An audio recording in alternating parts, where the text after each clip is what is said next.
doing air conditioning already for 5,780 years. All sorts of different conditions he puts on us. Here we are. We are now learning, with Hashem's help, we're concluding the Mimor in Tavshin Beis.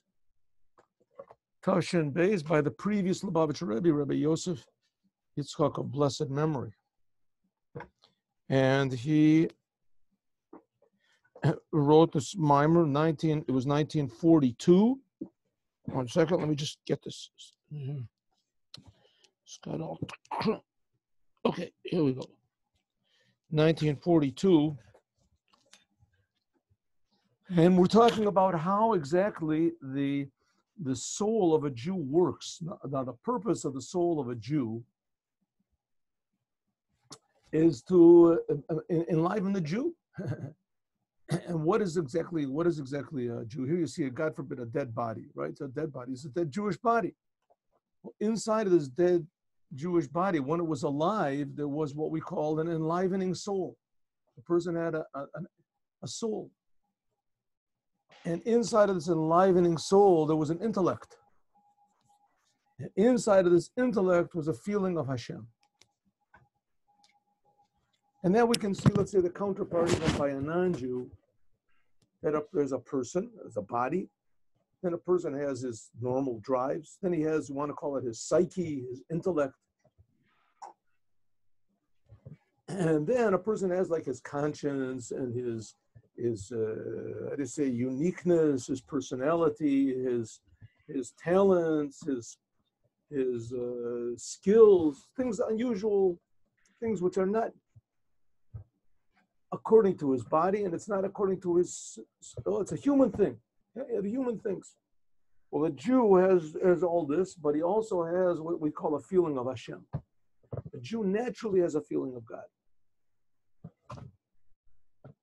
I even heard that, I tell you, I told it so many times, I don't remember if I actually heard it or if it was just a joke that somebody else told me.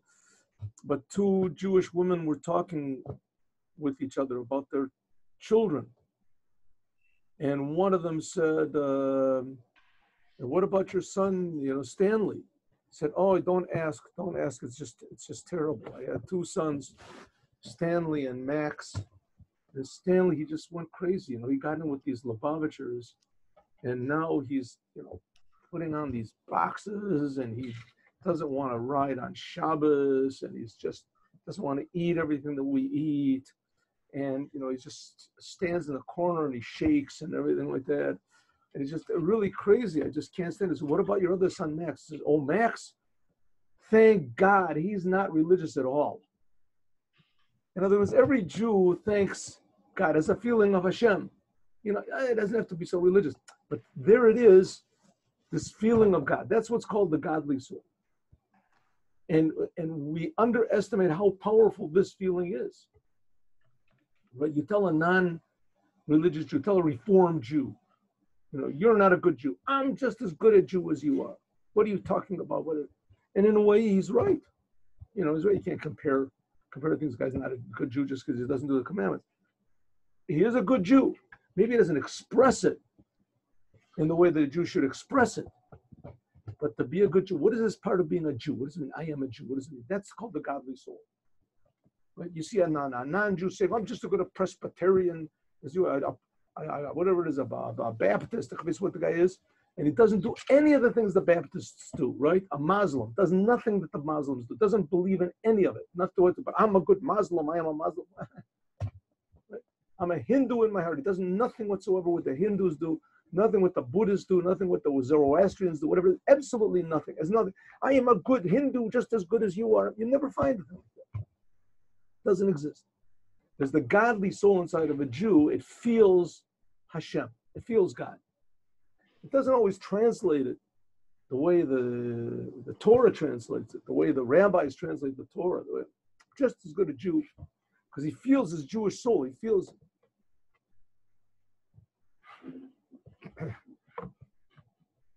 Says the Rebbe, this is what's called the godly soul. How do we get this godly soul? How do we integrate it into day-to-day life so that we eat like a Jew and we talk like a Jew and we speak like a Jew? What does it mean? What are we supposed to do? So let's go. I think we're in the middle or near the end of the third paragraph. Is that true? No, it's not this. That's Tafshin Mem. Not this is not it. No. The Tafshin base. We have to do this together, Yerachmiel. You have to teach me how to upload this so that it's not depending. Okay.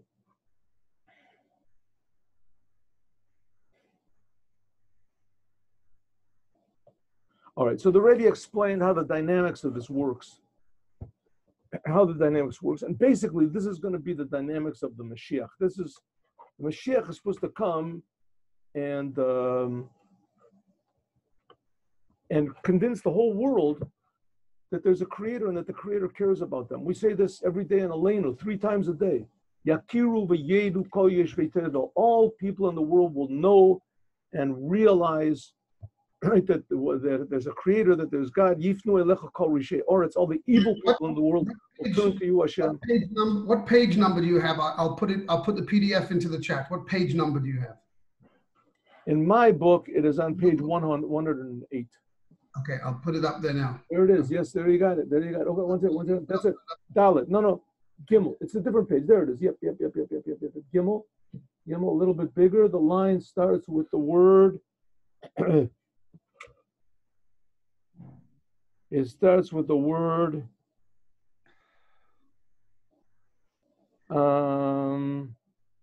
Let's see which word. I don't remember what we got up to yesterday. A lot happened yesterday. Okay, the first word in line is yesh. Do we have this over here? One second, let me move my thing over here.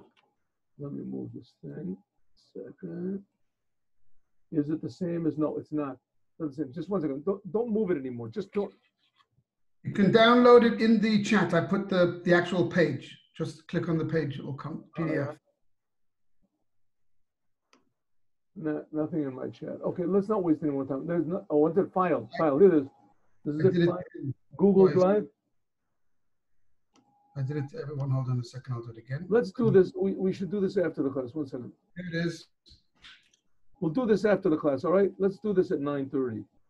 Is it working? 1 second. Collect the Google Drive. Let's do this after the class. Okay, come. There we go. You can put it back up. What you had there, you can put back up. And I'll just, okay. So let's see, how does this whole thing work? How is the Mashiach going to convince everybody in the world to worship and to recognize and to serve and to pray only to the Creator? How is it going to happen? So the Rebbe says, well, the Jewish people, they're sort of like the godly soul of the whole world. So we're sort of a macrocosm, a small world of this microcosm. A microcosm, a small world of this macrocosm of the whole world. So let's see how it works. How it works inside of us. Inside of each one of us, there is, if you want to call it, a little Jew. And there is also a little non-Jew. The Rebbe once said that you can conquer the big non-Jew outside if you conquer the little non-Jew inside. Right? All the non-Jews, we were outnumbered. What is it? 500 to 1. The whole world is against us. He says, well, if we conquer the Gentile inside of us, we can conquer the Gentile outside. What is the Gentile inside? A Gentile is a normal person. A Gentile is a normal person. He's a person that he wants to build a world. He has a conscience. He has a sense of right and wrong. That's our job as Jews, to put into this thing, into this feeling that there's a creator. There's a purpose for creation. There's a reason for creation. There's a creator, and there's a reason for everything he's creating. He's creating everything all the time. There's a reason for everything. So he says, how do we do that? Let's just look at ourselves. Forget about the whole world, how we're going to do the world. Just do it to ourselves first. Huh? So it says, the Rebbe says like this. Lochin, therefore, hine, behold. Can I have the picture back up here on the screen again? Do other people see it? Do people with me? Do you see the picture? Are you sit with me in the, or you just listen?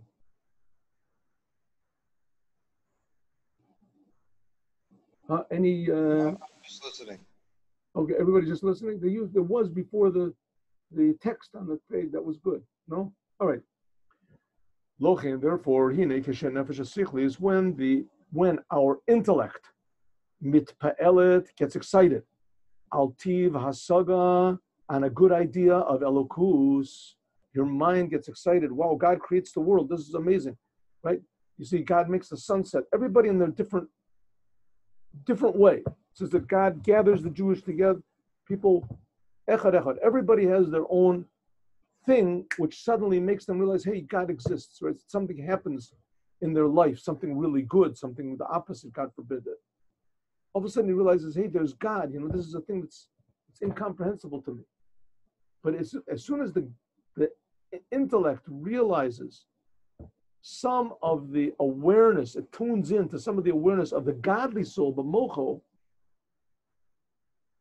then it gets affected a little bit. It starts to think, right? Now, the intellectual soul wants something that it can understand, and you can't really 100% understand God. It's almost like trying to hear colors, or, there's these people who are music critics. You can imagine being a music critic, the best genius music critic of all, trying to explain music to a deaf person. You can't explain it. No matter what you do, you can't explain it. The guy can't explain. You can write it down. He can understand. Doesn't get what's going on. You can't feel the beauty of it. The same thing. The intellectual soul, it wants to understand, but it can't understand God because God is not understandable. But there are certain aspects of God that are understandable, like God creates the world, right? We don't understand how, but we understand that. That's called Yediyat HaMetziut. We understand that God is creating the world. You can't understand this fact. How it works, can't understand. But the fact, now the godly soul, it does relate to this. It can relate to this. It can relate to things that are not understandable in any sort of normal, if you want to call it, practical way. You can get along fine in the world without believing in God. You believe exactly the opposite. The big leaders, all these leaders of the countries, and it used to be the Achashverosh and these people, they didn't believe in anything. They were ruling the world. But when a person wants the truth, as the truth suddenly seeps in and he starts to realize. So it says that the godly soul makes a general impression on the intellectual soul.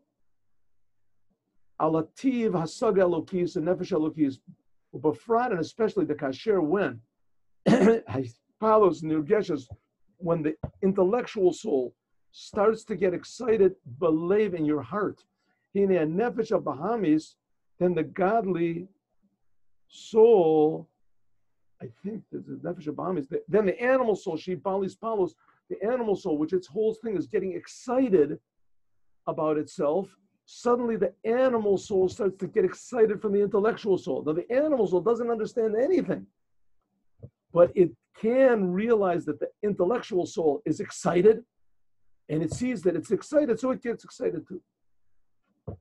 They say, like the story, I don't know if it's a joke or whatever, the deaf person, he goes into, by mistake or whatever, somebody takes him into a concert, and he sees somebody who's playing violin, right? And everybody's crying and everything. That doesn't understand what's everybody crying for. A guy's standing on the stage with a little box with a little neck coming out of it, and he seems to see there's a few like rubber bands or something, and then he's got this other stick, and he's going like this, and everybody is crying and they're going wild. All of a sudden, everyone gets up and they all start clapping and dancing. Now, if he's intelligent, he looks at all the other people. He also stands up and dances. He doesn't exactly understand what's going on, but he understands there's something really good going on. There's something in that box over there, in that stick, that making everybody this. It's the same thing. The animal soul, it starts to feel godliness in this general way because it sees that the intellectual soul is excited. Therefore, the very excitement of the intellect, it has an effect on it. It's almost like they say this thing of what is called group psychology, right? Everybody else is excited, you get excited. The animal soul also gets excited in a general way about Hashem. Even if he doesn't understand, he doesn't grasp anything. He doesn't know at all. why the intellectual soul is so excited. The animal soul, it can't figure out what is there to get excited about God. But the intellectual soul, it gets excited. Oh, wow, I've been wrong my life. Oh, look at this. Hashem is really creating the world. This is incredible. The Rebbe is going to say, like some people on Yom Kippur and on Rosh Hashanah, Hine, behold, etzem v'gufis palos, this, it near alone. It appeals to it. It appeals to it. It's gefeltim his palos. He likes this idea of getting excited about something, and now he sees that the intellectual soul is getting excited about Hashem. It's getting excited about Hashem. I think I told you about this. I don't.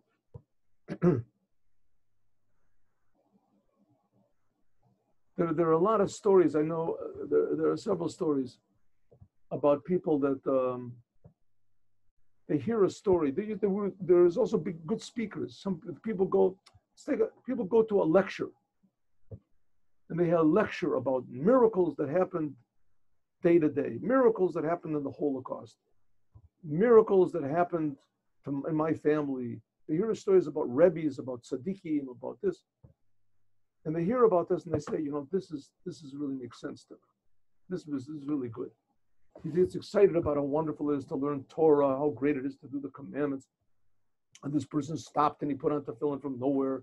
He was a big professor, and after he started to cry. So now you hear these stories, right? Now the stories, you sort of understand the stories. You sort of get to thinking about the stories, And it could be that you get to thinking about the stories and all of a sudden, you have a whole new way of sifting out life. I really want to go to the bars. I really want to, take those drugs. I really want to watch that, that internet. I really want to do it. I mean, I do enjoy it. I really get a lot out of it, right? And his friends are outside honking the horn. Come down to the bar. Come down to the party. Come down this, and he starts to think maybe not. Now his animal soul would love to go, but what do you want to call it? His conscience is bothering him. Now the animal soul understands conscience, right? Like a dog understands the moon. But the animal soul, it understands when something is valuable, it's excitable, right? So a person's mind starts to get, maybe Hashem really exists. Maybe it really does work. There's so many stories that are talked about this. Nowadays, there's Bali Chuvas, there's even yeshivas for Bali Chuvas, right? There's people that all of a sudden they realize, what am I doing? What have I?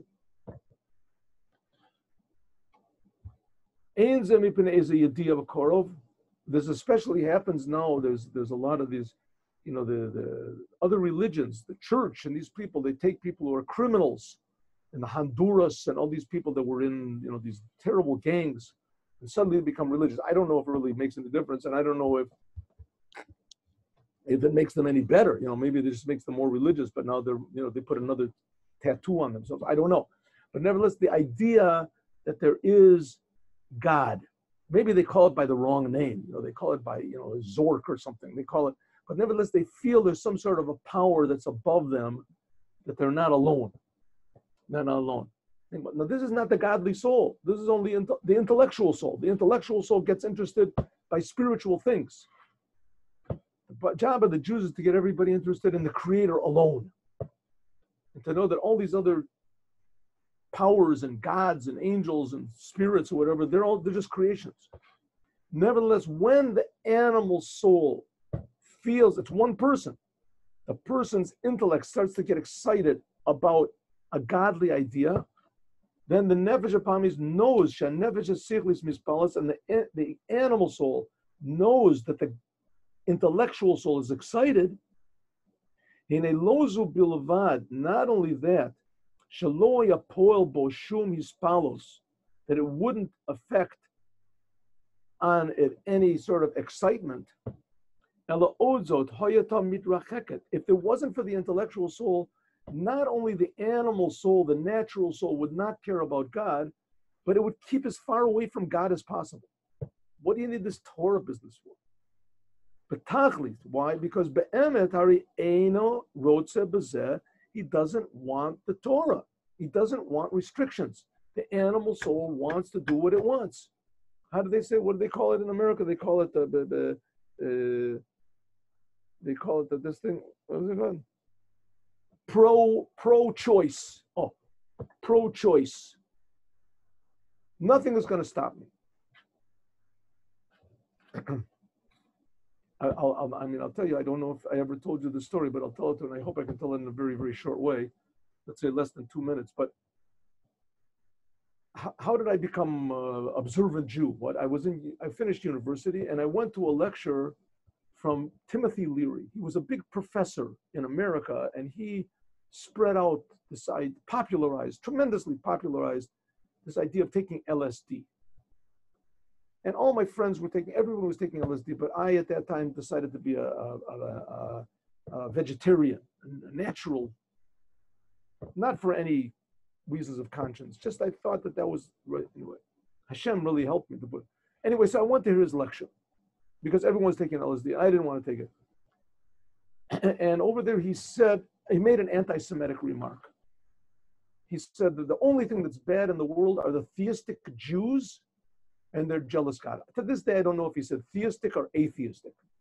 Anyway, it makes more sense, I guess, to say theistic Jews. I mean, he was, very sort of prosaic anyway, this professor, the two opposites, one hand clapping, But in any case, he said the only thing everything is good, he said, in the world. Everything is good, don't hurt anybody, but anyone who is enlightened with LSD will not want to hurt anybody.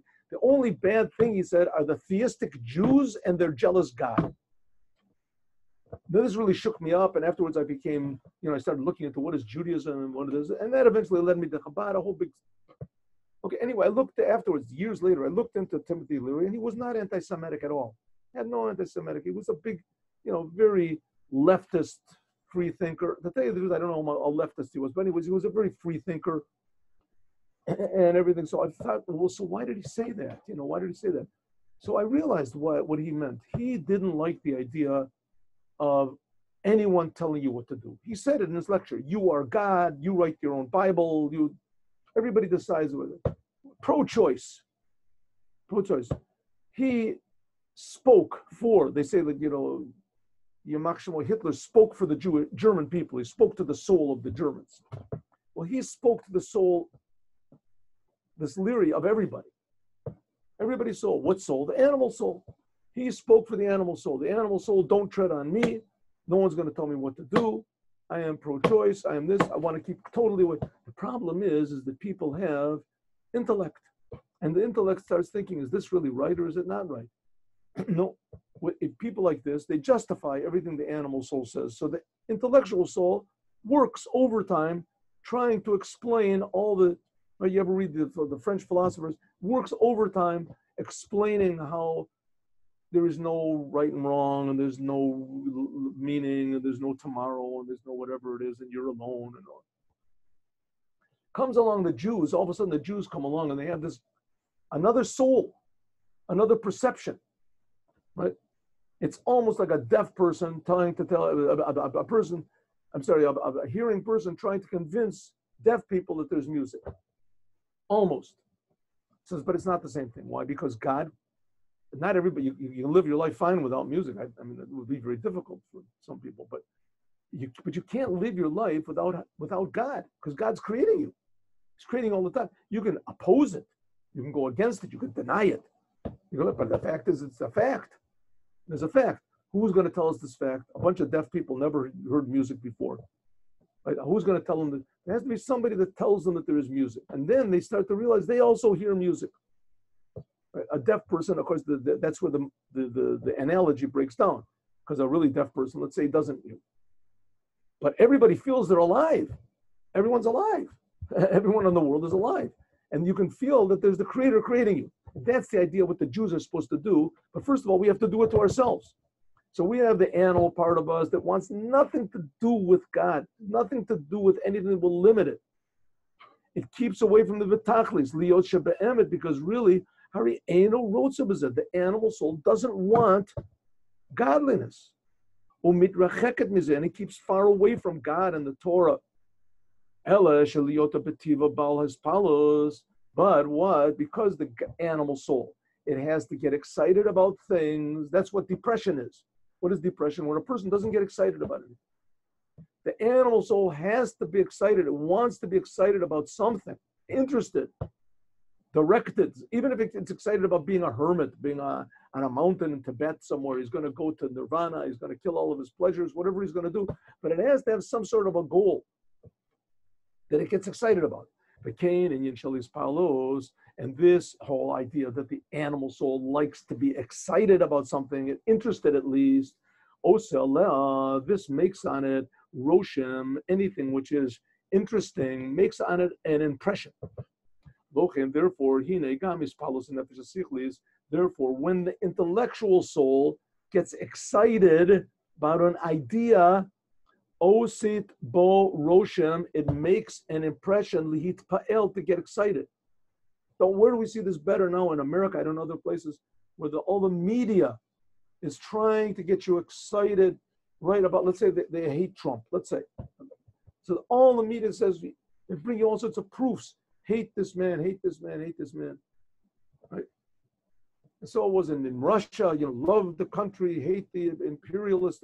In Germany, it was hate all the foreigners, hated Germany is over everybody. The intellect, right, gets excited. When the intellect gets excited, is then the body follows after. Hispalus lazos, masha nefesh ba'amis mispalus. When the intellectual soul can get excited about Hashem, and that's the idea of the Mashiach, to teach the whole world, to get excited about Hashem, the Creator, then what the animal soul gets excited from the hitpalut, a nefesh asichlit, the animal soul gets excited from the intellectual soul. Osi, this makes haka kalalis, it makes a general sort of impression. Kalalit mahuto, mahaka, bekalalit mahuto, in its whole entire being. The animal soul suddenly gets a shock.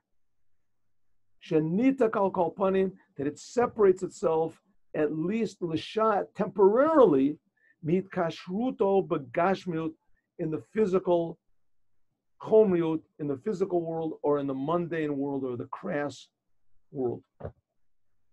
I know I heard somebody that he said that, the Rebbe even said this once, the Rebbe even said that someone made a disparaging remark about Jews or whatever. They don't keep the holidays, or I don't remember what it was. Anyway, the Rebbe said, well, you should know that if a Jew wakes up on Yom Kippur and he shaves, God forbid, and he makes a coffee and he turns on the radio and he sits down, he's drinking the coffee, he's lighting a cigarette.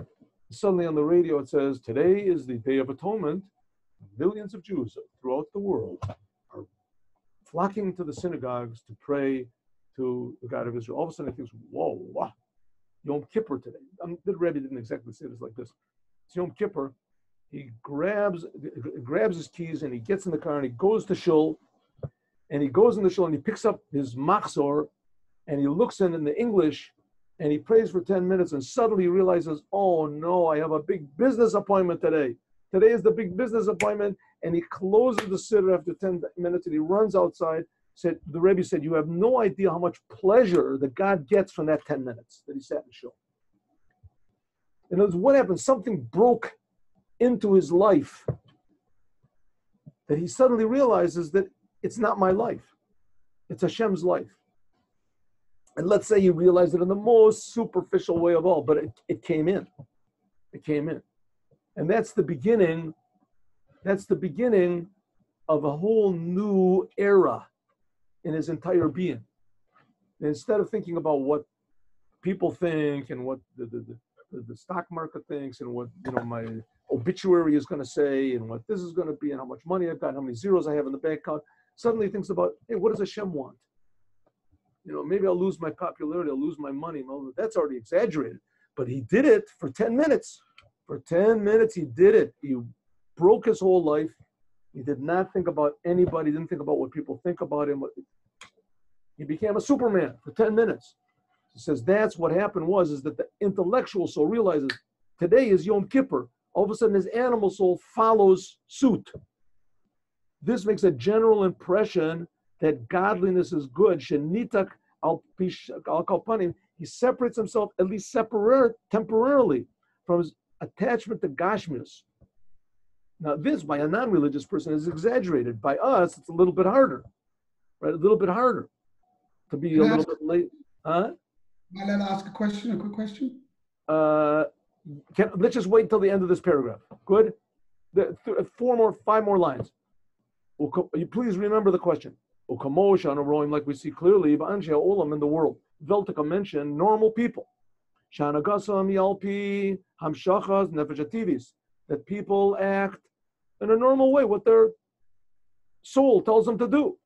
What does it mean, their soul? To be popular, to be nice, to have a good joke, to have a nice car, to get pleasure from things of the world. The more pleasure, the better. Right? He goes on a vacation to the Bahamas to look at the wind, look at this tree, look at the waterfall. When all of a sudden at the proper time, whether it's Rosh Hashanah or it's Yom Kippur, suddenly he gets bitter. What does he say? Oy, it's Yom Kippur today. What am I doing? Like in my story. Or if it's Shmini Atzeres, the Simchas Torah, you should know that in Russia, that's what it was. In Russia, that's what I was told. That the big holiday in Russia for the Jews was Simchas Torah. More than Yom Kippur and Yom Kippur. This is what I was told. It was very dangerous to go to shul. Because if you went to shul, you would be recognized. There were spies all over the place. And nevertheless, everybody went to shul on Simchas Torah. They all went to shul on Simchas Torah. This is before there was Chabad, I think, before there was Chabad houses over there, when it was still forbidden, this whole thing. But people went to shul. There was official shuls there. People went, Simchas Torah. Suddenly he feels Simchas Torah, something has happened. Maybe they took a little l'chaim or something. But Tenua Shel Simcha, all of a sudden he feels this happiness. This makes a general impression, B'tzioro, in his personality, that it removes him, l'sha, temporarily, mitkashruto, from his normal connection, ve'enyane ta'anugim gashmi, to his physical pleasures. And it is possible, litkarev le'enyane Torah b'mitzvahs, and now he can come closer to Torah b'mitzvahs because he separated himself a little bit. And so it is in the animal soul. Like a lot of times in America, what is Yom Kippur, whatever, it comes out in the time of the World Series or something like that. And people just are very, they're very torn. They don't know what to do. So sometimes they leave it running, and then they have a servant that comes in, the non-Jew that works in the house comes and tells them, the Yankees 3. The rabbi sometimes even announces it on the stage. I want everybody to know, Dodgers 5, Yankees 4, everybody's laughs, but people want to know. But they separated themselves. That's the point. That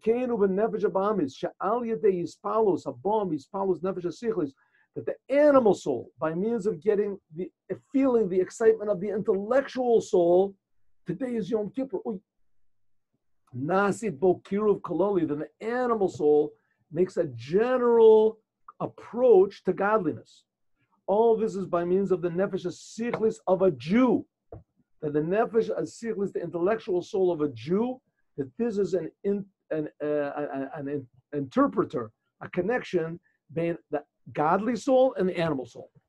All right, let's go. Answer the question, please.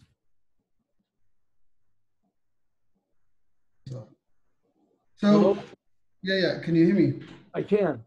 Yeah. So the nefesh asichlis has an idea that it understands, and then it gets excited, right? And then from that it causes an excitement in the nefesh Bahamas, right? So I'm just trying to understand the actual, not so much the stages, but is intellect by its very definition. I know that the Rebbe has spoken about this, but maybe you can just help explain it to me a little bit.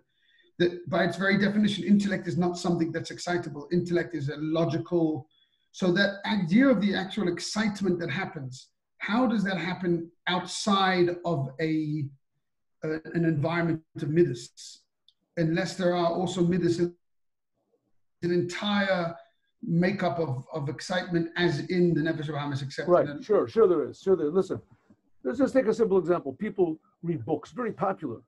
People read books, they go to movies, but especially books. Let's say books is even more. Books, you read a bunch of words, and you get excited. Right? You read the books. I can't put the book down. You've ever heard that before?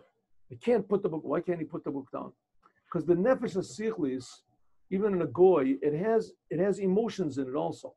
The main thing is intellect. The main thing is that I understand. It's written. This book is written in the language that I can understand. Right? He reads whatever it is, Crime and Punishment. So he reads the book and he understands it. It's written in if it's written Rashi doesn't understand it. First of all, he understands it. It's written in a language he understands. And then after that, he starts to understand who the figures are and who the people are, how they're interacting and what's going on. And he gets interested, but when he starts getting interested, then he also starts getting a little bit excited. And it could be that he even cries when he reads the book. And it could be that he laughs when he reads the book. It could be that he's happy. I'm so happy for this person. So it's so wonderful. So we see that the intellectual soul has also emotions to it. Mm-hmm. And these emotions, it's true, they're not as volatile as the emotions of the animal soul. Because a person, he sits and he reads a book, he has to have his quiet, it has to be quiet, but nevertheless, it arouses the emotions in his mind. So he gets excited. Right? Are they gonna find him or aren't they gonna find him? Are they gonna, right, to get who is Sherlock Holmes, who really is the criminal, who really is so he's excited, but it's an intellectual excitement. But if the book, let's say he's reading a book, and this book is telling you, how important it is in America to be a Republican, and how the Democrats always wrecked everything up, and he reads and he starts to says, this is not true. This is true. Oh, he gets excited. Yes, I am going to be a Republican from now on. So, and what happened? His mind got convinced, and all of a sudden his body also got excited. Now his body is excited. It's a little bit more difficult to convince a person, right? The people that hate the Jews. They hate the Jews. I hate the Jews. A Jew comes up to him and says, let me explain to you. Oh, you're going to explain? You're one of them. You're one of them, but I want to explain. He can't explain. He has his feelings. This is the way it is. He's not going to be explained, right? Not going to be explained. It used to be that way in America, especially with the blacks. Right? The blacks are stupid. Blacks are stupid. Blacks are stupid. You got to get a black that's intelligent. A white person won't listen to him. He's stupid, that's all it is. You're an exception. All of a sudden you start to realize, hey, it's not so. Little by little, it starts to seep in.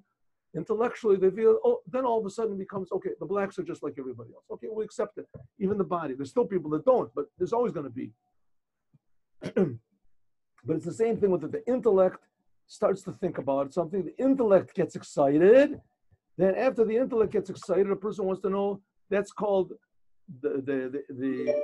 that's called das. The das of it, das starts getting excited. And that das makes the connection, right? So then just do it. Huh? So it ends up that the godly soul has 10 spheros, intellect and emotions. The intellectual soul has also intellect and emotions. Intellectual soul. And the animal soul has also intellect and emotions, right? But the godly soul, its intellect and emotions are purely for God. And the animal soul, its intellect and emotions are purely for the world. And the intellectual soul is for ideas, for understanding. So the understanding can go either way. And it's influenced by the godly soul, or it's influenced by in a way, the intellectual soul has nothing of its own, in a way. It's just whatever it receives from the godly soul. That's why in the Tanya it says there's a battle. In the 9th chapter, there's a battle between the godly soul and the intellectual soul. They're battling over it says over the body. But really what it means is over the intellectual soul. That's where the choices are made, in the intellectual soul. But in itself, it's nothing. It's just what you call a tabula rasa. It's just a blank thing, but it has the power of understanding. It has a power of intellect, a power of emotions, and a power to make free choice. That's in the essence of the intellectuals. Okay? Good? Let's just do 5 more minutes. Let's go back to the original subject. And that's what it means man is dear, because he was created in the image. This refers to, all right, we're going back to this in Pirkei Avos. We said it before, it's in chapter 3 of Pirkei Avos. Rabbi Akiva says it, right near the end. Rabbi Akiva says it. It's like in the Chabad books. Siddur, I think in all of it, it's I think law number 14. Let's see what this is. Here we go. Chapter 4. Is that right? Yes. Huya Omer, Rabbi Akiva. Rabbi Akiva would say, this is in Pirkei Avos, chapter Perek Shlishi, third chapter, law number Mishnah Yudalid. Rabbi Akiva used to say, Chaviv Adam Shenivra B'Tzelem Chiva Yaseren Medas Lo Shenivra B'Tzelem. Man is dear because he's created in the image of God, and extra dearness is given to man because he's created in the image of God. And then it talks about the Jewish people, and then it talks about the Torah. Both of them have a dearness and an extra dearness. Let's take the first one. Man is dear, and man is extra dear because they're created in the image of God. Let's see. That's what it means. Man is dear. Shenivra B'Tzelem, man is precious because he was created in the image of God. This refers to the nefesh sichlis, the intellectual soul, the chalalos min anushi of all humanity. Chiva Yasera, when it says that man is extra dear, extra precious, no daslo, shenivra b'tzelem, that he was created in the image of God. Kai al nefesh sichlis. This refers to the intellectual. What is that on that? What is that was done there? Why? I have no idea what's happening to my screen. I just know that the thing is up. I have no idea what's going on. Somebody's obviously remotely scribbling on it. So do on the settings on the top, take it off the remote. Whoever is doing the scribbling, please stop. Oh, it's gone. It's off. I don't know how to control it, but it's off now. There we go. Good. Kai al nefesh sichlis. This refers to the intellectual. So we're on the fifth chapter, right? That what it says, Chiva Yasera, an extra dearness that man is created in the image of God. That is talking about the intellectual soul of the Jews. Good. That's the first part of the Mishnah. Man is precious because he's created in the image of God. That's the intellectual soul of the non-Jews. Man is extra precious because he's created in the image of God. That's the intellectual soul of the Jews. Let's go to the second part. Chavivim Yisrael shenikrim banim lamakom. The Jews are dear to God because they are called the sons of God. This refers to gufam, the bodies of the Jewish people, the Jewish body. Like it says, B'nei Bechor Yisrael, my son, my chosen one, Israel. In this case, the word Bechor means chosen one. Rashi says. Chiva Yasera, and it also says the Jews are extra precious. Shenikrim banim lamakom, that they are called sons of God. Kai, this refers to the nefesh elokis. This refers to the godly soul of a Jew. So when it says that the Jews are dear because they were created in the image of God, that's the Jewish body. The Jews are extra dear, that's called the Jewish soul, the godly soul. Next, it's talking about the Torah. Chavivim Yisrael, shenitan lem kli chemda. The Jews are dear because they were given a precious vessel, the Torah. This refers to the revealed Torah that we received on the holiday of Shavuot. Chiva Yatera, that what it says is an extra dearness to the Jews because they were given this precious vessel. This is talking about Penimus of Torah. That's talking about the secrets of the Torah.